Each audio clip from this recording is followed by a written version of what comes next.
Hey, good people, how's it going? Welcome to Trapped in the South.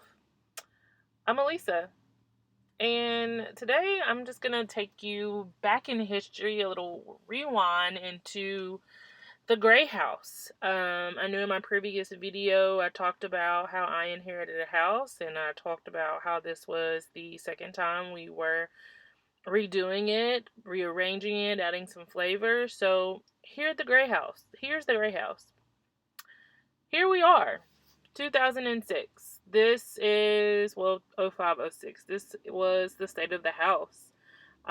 This house had not been inhabited in probably about 12, 14 years. And this was where we started to make changes. Like I mentioned before, this house was built in 1954. I'm not sure if there were any like major improvements to this house between when it was built and before 2005, 2006. I'm sure there was like, roofing here, uh just, really minor updates. And so this house was inhabited for a very long time. I want to say maybe 6 years. And then there was probably a time of a year where it was inhabited, and then another 12 to 14 years where there was no one living there. I remember coming to this house as a small child. I'm talking like between 3 and 5. This was my grandfather's home, and I vividly remember like spending time in this backyard. And as a kid, I don't remember the state of the house looking like this at all. When he left this house,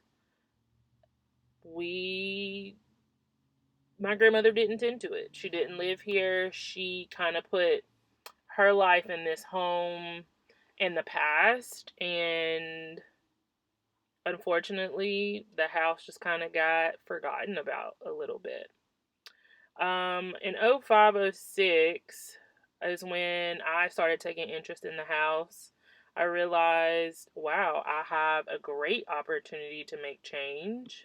And of course, that's not normal for a 17, 18-year-old kid.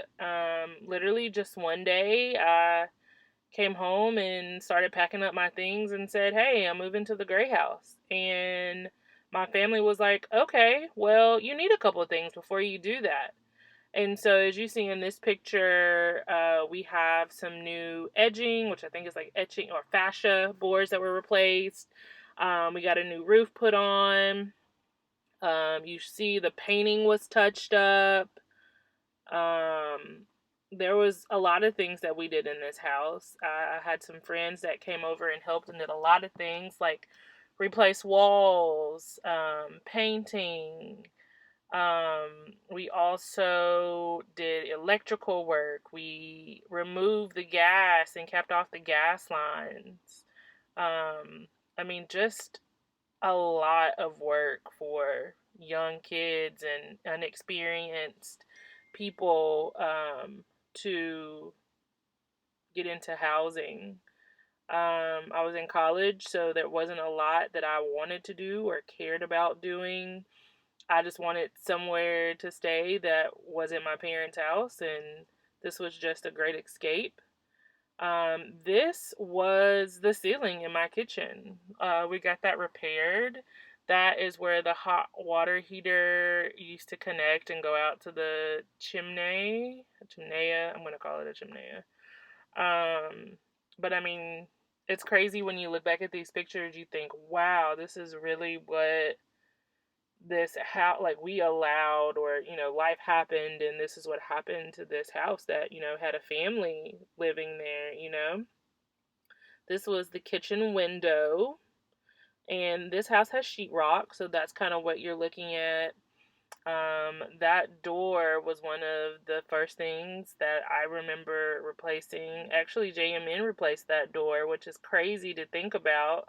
Once again, a 18-year-old guy figuring out how to frame and board a door to get actually a new door put in. That was the original door of the house. You also see some electrical that was electrical that we had put in, and the sheetrock hadn't yet been put up yet. The next slide was what the bathroom looked like. I mean, that's the original medicine cabinet. It was like this dusty blue.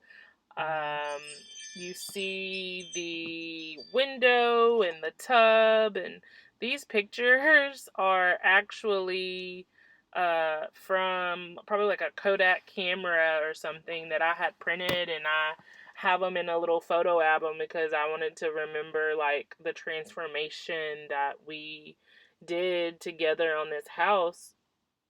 And even just looking back from then, this is what, 2022, so a bunch of years later, seeing how I left the house. And I lived there for 6 years. There were some parts of the house that I renovated completely. Well, I think for the most part it was up to date. Yeah, I believe so. This is a picture of the toilet and the sink. Um, just really poor shape. It's so common. It's alarming to see, but it's just so common, families that have property, and sometimes either because of the feelings of the past and what's happened there, they choose not to do anything with it, or they just have no idea what foot to put forward to make a change. And so, we just kind of let things set still for quite some time. Clearly, I am not a sit and just let things be type person. I am a change maker, thankfully. Here's the original closet that I would like to call the pink room. So this is the bathroom after I did the little bit of changing I did. This is the back. It clearly needed pressure washing. And then that is the house with the new roof. Also, this is the living room after I painted it. Clearly, it needed floor work. And that is just a little bit of the rewind of the gray house. I can't wait for you guys to see all of the work that we're doing in this house and how it transforms. And thank you guys for watching. See you later.